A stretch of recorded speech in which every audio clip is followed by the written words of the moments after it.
সরকারি চাকরিতে সর্বনিম্ন পদের বেতন স্কেল 20,000 টাকা দিয়ে শুরু হওয়ার দরকার বলে মনে করেন সুশীল সমাজের অনেকেই।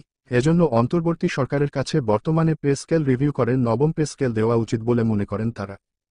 প্রধান উপদেষ্টার কাছে আমাদের প্রত্যাশা, তিনি একটি ভালো পে স্কেল উপহার দেবেন আমাদের, যেন সরকারি কর্মকর্তা ও কর্মচারীরা সমাজে মর্যাদার সঙ্গে বাস করতে পারেন। তখন আমাদের মাঝে দুর্নীতি অনিয়ম থাকবে না। 8,500 টাকা স্কেলে সব মিলিয়ে বেতন আসে 15,000 টাকা। এই পে স্কেল সেগুলো পুরনো হয়ে গেছে, এগুলো সময়ের সঙ্গে হালনাগাদ করতে হবে। বর্তমানে একজন দৈনিক দিন মজুরও দিনে 600 টাকা হিসেবে আয় করে। প্রশাসনের কর্মকর্তা কর্মচারীরাও কষ্ট করে তাদের বেতন নেন, তাদের জন্য স্ট্যান্ডার্ড পে স্কেল থাকা দরকার। কর্মচারীরা প্রচুর বৈষম্যের মধ্যে আছেন। এই বৈষম্য অমানবিক, ব্যক্তি স্বার্থ, ক্ষুদ্র স্বার্থ পরিত্যাগ করতে হবে। সারা দেশে এক ও অভিন্ন পদবি ছিল, কিন্তু তৎকালীন সরকার নির্বাহীর আদেশে 1995, 1997 এবং 1999 সালে প্রজ্ঞাপন দ্বারা শুধু সচিবালয়ের প্রধান সরকারি, উচ্চমান সরকারি, বাজেট পরীক্ষক পদগুলোকে প্রশাসনিক কর্মকর্তা এবং স্টেনোগ্রাফার পদটি ব্যক্তিগত কর্মকর্তা নামে পদবি পরিবর্তনসহ বেতন 10ম গ্রেডে উন্নীত করে প্রজাতন্ত্রে পদবি ও বেতন বৈষম্যের সৃষ্টি করে। যার ধারাবাহিকতায় public service commission, PSC, supreme court, গণভবন ও বঙ্গভবনের প্রধান সরকারি, উচ্চমান সরকারি পদগুলোকে প্রশাসনিক কর্মকর্তা ও বেতন 10ম গ্রেডে উন্নীত করা হয়েছে।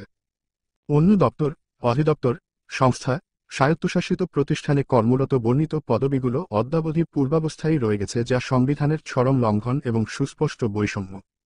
এই বৈষম্য নিরসনের জন্য বাংলাদেশ প্রশাসনিক কর্মকর্তা বাস্তবায়ন ঐক্য পরিষদ 2009 সাল হতে বিভিন্ন দপ্তরে আবেদন, প্রধানমন্ত্রীকে স্মারকলিপি, সংবাদ সম্মেলন, মানববন্ধন, কালো ব্যাজ ধারণ ও অবস্থান কর্মসূচি সহ বিভিন্ন কর্মসূচি পালন করেছে। এতদ বৈষম্য নিরসনের জন্য প্রধানমন্ত্রীর দপ্তরের নির্দেশনা, জনপ্রশাসন মন্ত্রণালয় সংক্রান্ত সংসদীয় স্থায়ী কমিটির 3বারের সুপারিশ থাকা সত্ত্বেও জনপ্রশাসন মন্ত্রণালয়ে দীর্ঘ 29 বছরের বৈষম্য নিরসন না করে পত্র চালাচালির মাধ্যমে কালক্ষেপণ করে আসছে।